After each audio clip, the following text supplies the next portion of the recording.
ইউনিভার্সিটির আন্ডারে সেমিস্টার 4 এর ছাত্রছাত্রী আছো এবং তোমাদের শিক্ষাবিজ্ঞান সাবজেক্টটা এমডিসি কোর্সে অর্থাৎ পাস কোর্সে আছে, তোমাদের জন্য আজকের ক্লাসটা খুবই গুরুত্বপূর্ণ।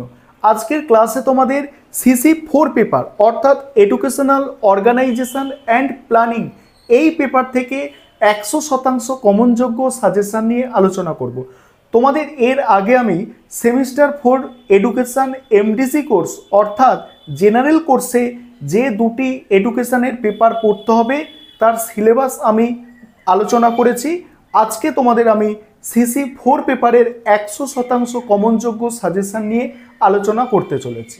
আর তোমরা যারা ইংলিশ ভার্সনের স্টুডেন্ট আছো তোমরাও আজকের ক্লাসটা দেখতে পারো, কারণ সাজেশনটা তোমরা ইংলিশেও পেয়ে যাবে।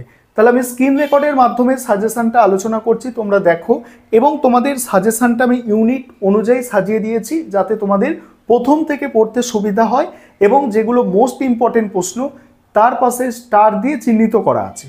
আরেকটা বিষয় তোমাদের এখানে বলার আছে, তোমরা যদি এই পেপারগুলোর স্টাডি মেটেরিয়াল পারচেস করতে চাও তাহলে স্ক্রিনে যে নম্বর দেখতে পাচ্ছ এই নম্বরে যোগাযোগ করে স্টাডি মেটেরিয়াল পারচেস করতে পারো।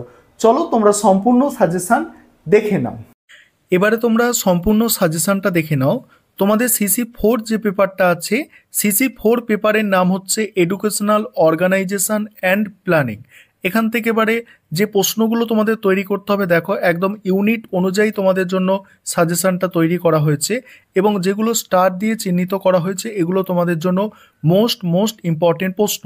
প্রথম ইউনিট যেটা আছে অর্গানাইজেশন, এর ওপরে যে প্রশ্নগুলো তোমাদের 10 মার্কসের জন্য করতে হবে, প্রথমে তোমরা দেখো 10 নম্বরের জন্য করতে হবে সংগঠন ও ব্যবস্থাপনা বলতে কি বোঝো, বিদ্যালয় সংগঠনের ধারণাটি ব্যাখ্যা করো। মোস্ট ইম্পর্টেন্ট প্রশ্ন।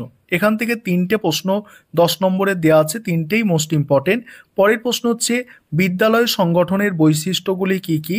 নেক্সট হচ্ছে বিদ্যালয় সংগঠন ও দেখো শিক্ষা সংগঠন ও বিদ্যালয় সংগঠনের মধ্যে সম্পর্ক লেখো।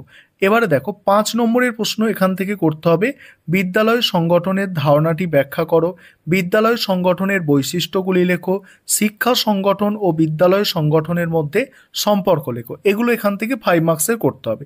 এবার 2 নম্বর ইউনিট যেটা আছে, দেখো 2 নম্বর ইউনিট আছে অর্গানাইজেশন ইন এডুকেশন ফিল্ড। এখান থেকে 10 মার্কসের জন্য যে প্রশ্নগুলো তোমরা তৈরি করবে, দেখো প্রথম প্রশ্ন আছে স্কুল প্লান্ট। স্কুল প্লান্ট বলতে কি বোঝো, স্কুল প্লান্টের বিভিন্ন উপাদান সম্পর্কে লেখো। নেক্সট সময় তালিকা বলতে কি বোঝো, সময় তালিকার বৈশিষ্ট্যগুলি লেখো।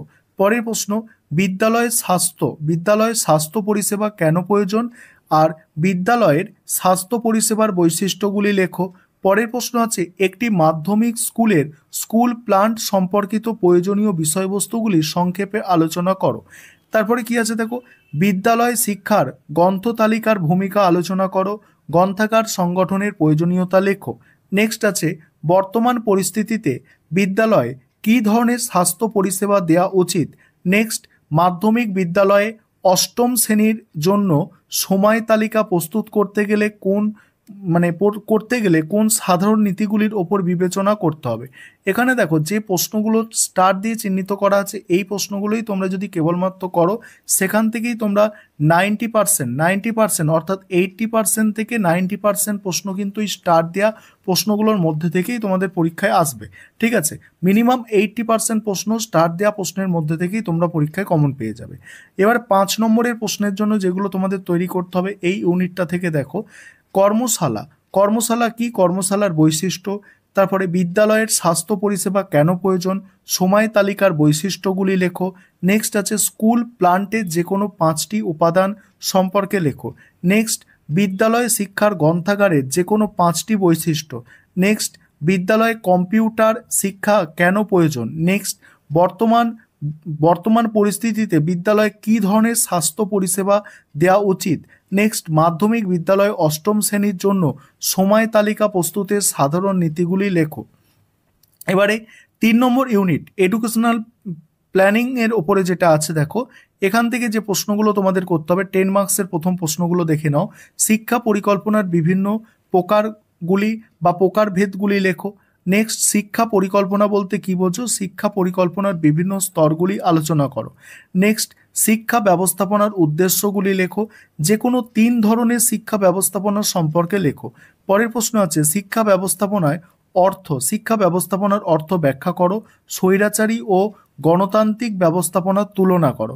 এবারে এখান থেকে 5 মার্কসের জন্য যে প্রশ্নগুলো তোমাদের তৈরি করতে হবে দেখো, শিক্ষা পরিকল্পনার বিভিন্ন স্তরগুলি লেখো। শিক্ষা পরিকল্পনার উদ্দেশ্যগুলি বিবৃত করো। স্বল্পমেয়াদী ও দীর্ঘমেয়াদী শিক্ষা পরিকল্পনা বলতে কি বোঝো? শিক্ষা ব্যবস্থাপনার তাৎপর্য লেখো। নেক্সট আছে দেখো স্বৈরতন্ত্র ও গণতান্ত্রিক ব্যবস্থার মধ্যে তুলনা করো। এবারে দেখো, এবার তোমরা যারা ইংলিশ ভার্সানের স্টুডেন্ট আছো তোমরা সাজেশনটা দেখে নাও। দেখো আমি স্ক্রল করে যাচ্ছি, তোমরা ইংলিশ ভার্সানে যারা আছো সাজেশনটা দেখে নাও। আমাদের বেঙ্গলি ভার্সান এবং ইংলিশ ভার্সান দুটো ভার্সানেই নোটস কিন্তু পাওয়া যায়। তোমরা যারা নোটস পারচেস করতে চাইছো অর্থাৎ স্টাডি মেটেরিয়াল পারচেস করতে চাইছো অবশ্যই যোগাযোগ করে নেবে। সম্পূর্ণ সাজেশনটা তোমরা দেখে নাও।